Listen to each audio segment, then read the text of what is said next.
What is up, everybody? It's Big T, and welcome to this Friday edition of Linker Trivia. I'm thrilled you're here. We're going to have lots of fun today. Before I get started, I want to tell my people from Texas, my beautiful auntie and uncle, my favorite people from Texas in the world, came to visit me, and they're here all week. I love you guys. Thank you for making the trip. It means the world to me. Right? Hey, guys, everybody, I'm thrilled that you're here today. We are going to have a blast. We have some great educational trivia that is sure to test your knowledge. Before we get started, I would like to thank today's sponsor, me, Big T, because I bought these Starbucks. What are these? Oh, it's a cup and saucer set. See? You're like, yes, lovey. Yes, darling. How was your day? Oh, my day was wonderful. How was your day? So, if you answer all 5 questions correctly, you could be the new owners of this Starbucks saucer set, $50 value. If by chance you get knocked out, use that second chance button and get back in. Don't worry, it's Friday, people. What a week. We're putting it behind us. This week, we are going back to English class because we'll all be talking about books and literature. Yes, darling, literature. See, you're going to need your saucer for this. Remember your book reports? Let's get started. Let's warm up with an easy one. J.R.R. Tolkien spent his whole life imagining a fantasy world with wizards and magic. For Q1, J.R.R. Tolkien is famous for writing which famous series? Harry Potter, The Lord of the Rings, or a series of unfortunate events? Which one is it? This one is kind of a cakewalk, if you're smart like me. Even if you haven't ever read a book in your whole life, you know this one. All 3 of these answers are also fairly successful movie series, but the correct answer here is The Lord of the Rings. See, look at that. Almost every one of you got that correct. I told you. You guys are just smart people. That's why you follow me, because you're smart. Tolkien started writing Lord of the Rings based on his experiences fighting in World War I. Pretty crazy. That's how bad that was. Let's stay out of those wars for a while. When you think of horror novels, you think Stephen King. For Q2, which famous Stephen King novel takes place in the fictional Overlook Hotel? Is it The Shining, It, or Dr. Sleep? This is another fun one. Interesting movies. Nobody works harder than Stephen King. He has written over 81 books in his lifetime, and they're all top-notch. In this book, a man named Jack Torrance gets seduced by the evil energy of the Overlook Hotel and tries to kill his family. This book, of course, is The Shining. See? Every one of you got that one correct. You're so smart. Who's a good boy? Who's a good girl? You're so smart. It's Friday, people! Wake up! Let's do it! It was also a super successful movie by Stanley Kubrick, which you probably knew. So, moving on. This novel, released in 1925, is about the story of a man named Nick Carraway and his interactions with a mysterious millionaire named Jay Gatsby.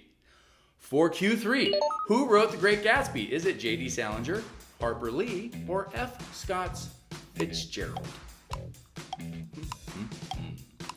All 3 very prominent writers, yes.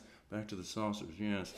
While it's really famous now, would you believe me if I told you that when it came out, The Great Gatsby was a commercial failure? It sold less than 20,000 copies during this author's lifetime. This author was, of course, F. Scott Fitzgerald.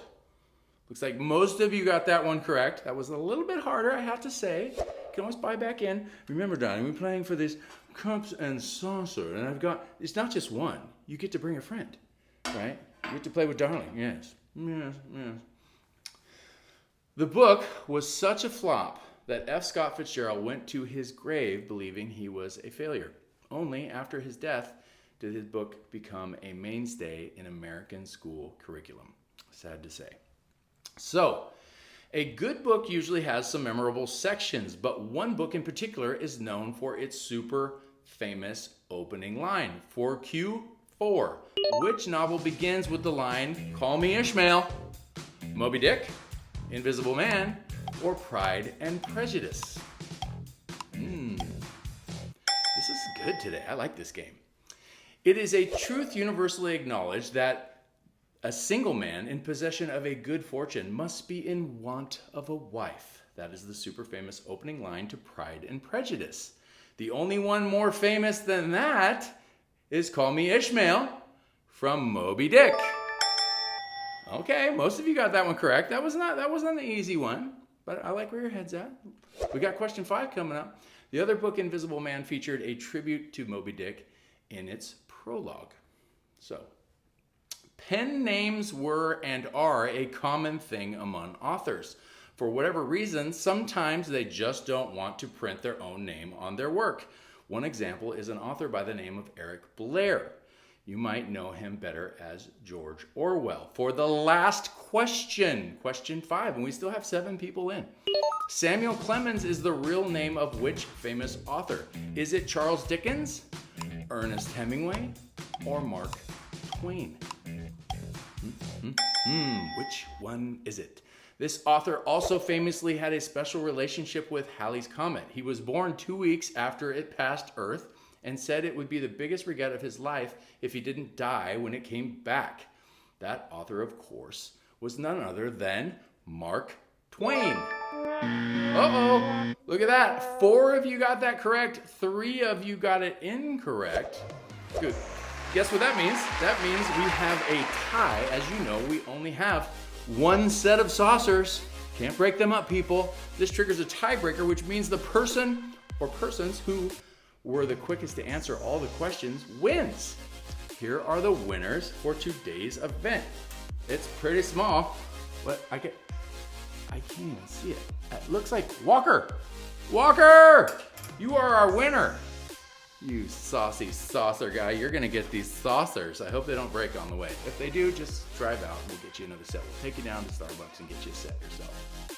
So, well, that's it for all the questions I have for you today about literature. I would like to give a big thank you to everyone for playing and to our event sponsor, Big T, me.